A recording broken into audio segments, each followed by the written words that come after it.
சமுதாயத்தில் நான் மாணவர்களோடு பழக்கப்பட்டிருக்கிறேன். இன்று எல்லா பருவங்களையும் கடந்து எங்களுக்கு ஆலோசனையை அனுபவம் தரும் பருவங்கள் கொண்டிருக்கின்ற மூத்த எங்களுடைய சகோதரர் அனைவருக்கும் மாலை வணக்கம் தெரிவித்து, இந்த நிகழ்வுக்கு நான் ஏன் இந்த இடத்தை நான் கொடுத்தேன் அப்படின்னா, எத்தனையோ வயதானவர்கள் தன்னுடைய குழந்தைகளை எல்லாம் அவர்களெல்லாம் ஏதோ ஒரு பெயரை சொல்லி அந்த இல்லங்களில் சேர்த்து தனிமைப்படுத்துகின்ற நிகழ்வு இந்த சமுதாயத்திலே, இந்த கலியுகம் என்று சொல்லக்கூடிய சமுதாயத்திலே இது நடந்து கொண்டு வருகிறது. இவங்க எனக்கு கேட்கும் பொழுது நான் நினைத்தேன், இந்த மாதிரி ஒரு கிளப் ஒன்று வச்சிருந்தேன்னு சொன்ன உடனே எந்த விதமான யோசனையும், என் மனதுக்கூட ஆலோசனை, என்னுடைய முதன்மை கல்வி அலுவலர்களுடைய ஆலோசனை, எந்த ஆலோசனையும் பெறாமல் உடனே இதற்கு இடம் கொடுத்த காரணம் என்னன்னா, நீங்கள் எல்லாம் எப்பொழுதும் மகிழ்ச்சியாக இருக்க வேண்டும். நீங்க ஆரம்பிக்கும் போது கூட நீங்க பாருங்க, எவ்வளவு மகிழ்ச்சியா. அதாவது ஒரு நிகழ்ச்சிக்கு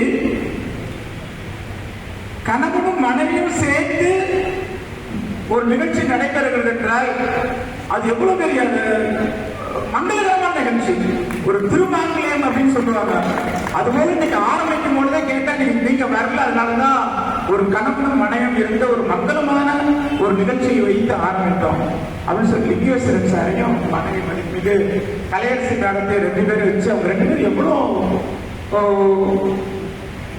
மகிழ்ச்சியா இருக்கிறாங்க, குடும்பத்திலையும் சரி வெளியே மகிழ்ச்சியா இருக்கிறாங்கன்னு சொல்லிட்டு இந்த மகிழ்ச்சியோட ஆரம்பிக்கிறது முதல் நன்றி சொல்றது. அடுத்து நம்ம சார் அமிர்தராஜ் சார் சரி என்ன பாட போறாரு நினைச்சேன். அவர் கடைசியில பாடினாரு, தண்ணிக்கு எல்லாத்தையும் நாங்க வாங்கன்னு கூப்பிடுவோம், தலைவாவா நிலவேவா எல்லாத்தையும் இறைவனே வான் படிச்சு பாடினாரு. அது ரொம்ப மகிழ்ச்சியா இருந்துச்சு. பள்ளியில எல்லாத்தையும் தென்றல் இருந்து எல்லாத்தையும் ஒரே பாடல்ல வாவான்னு அழைத்தார் பாருங்க. அது வரவேற்பதை விட மிகச் சிறந்ததா இருக்கு, பாடல் மூலியமா வருது. அடுத்து எல்லாத்துக்கும் பண்ணி நம்மளுடைய லயோலா காலேஜில் படிச்சுட்டு சொன்னாரு சார், எல்லாரும் உலகத்துல இன்னைக்கு எல்லாருமே நாத்திகன்னு சொல்றாங்க. ஆனா மறைமுகமா பாத்தீங்கன்னு வச்சுக்கல, எல்லாருமே ஜாதகத்தை பார்த்துட்டு கணிச்சுட்டு ஒவ்வொரு நிமிடத்தையும் நாளையும் பார்த்தா கணிச்சுட்டு வாழ்க்கையை பாக்குறாங்க. அதுபோல ஒவ்வொரு நாளும் சொல்லும் போதெல்லாம் பாத்தீங்கன்னு வச்சுக்கல, ஜெயா டிவி வருவார் நினைக்கிறேன் சார். அது சொல்லும் போது பாசிட்டிவா சொல்றாரு, ஜாதகம் இருக்குதோ எனக்கு நம்பிக்கை இருக்கு. அதனால ஒரு காலையில் எழுந்தவுடனே நீங்க நல்லா இருப்பீங்க, இங்க போகாதீங்க அப்படின்னு சொல்லிட்டு ஆரம்பிப்பதில் முடியும் வரையும் ஒரு நம்பிக்கை விட்டுறாங்க பாருங்க. அதுவும் ஒரு ஜாதகம் என்ற ஒரு அதாவது மூடி வைக்கப்பட்ட நம்பிக்கை, அது மூட நம்பிக்கை சொல்லக்கூடாது. நம்பிக்கையை மூட வைத்து உங்களுக்கு எல்லாம் ஒரு நம்பிக்கை விட்டுறாங்க பாருங்க. அவர் எங்கள் பள்ளிக்கு பாதத்தில் பட்டு எங்கள் பள்ளிக்கு வாழ்த்துறை வருவதற்கும் இந்த நம்ப வருவதற்கும் நான் ரொம்ப நன்றி சொல்லப்பட்டேன்.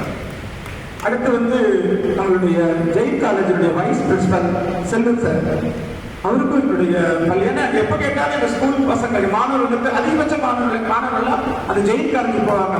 அந்த மாணவர்களையும் ஏற்று இந்த கொண்டு பள்ளி மாணவர்களை கொடுக்குறாங்க. அவருக்கும் நான் நன்றி சொல்ல கடப்பட்டிருந்தேன். அது சத்யநாராயணன் சார், அடுத்து லைன்ஸ் கிளப் சார், எல்லாத்தையும் நான் வாழ்த்துட்டு வாழ்த்த மறந்த யார் ஃபர்ஸ்ட் சொல்றோம் லாஸ்ட் சொல்றேன். இந்த கிளப்பினுடைய தலைவர் பால் ஐயா அவர்களுக்கு என்னுடைய மனமார்ந்த நன்றி தெரிவித்துக் பள்ளியின் சார்பாக. ஏன்னா இந்த எங்களுடைய ஆசிரியரை பாராட்ட வேண்டும் என்ற மிகப்பெரிய நன்மை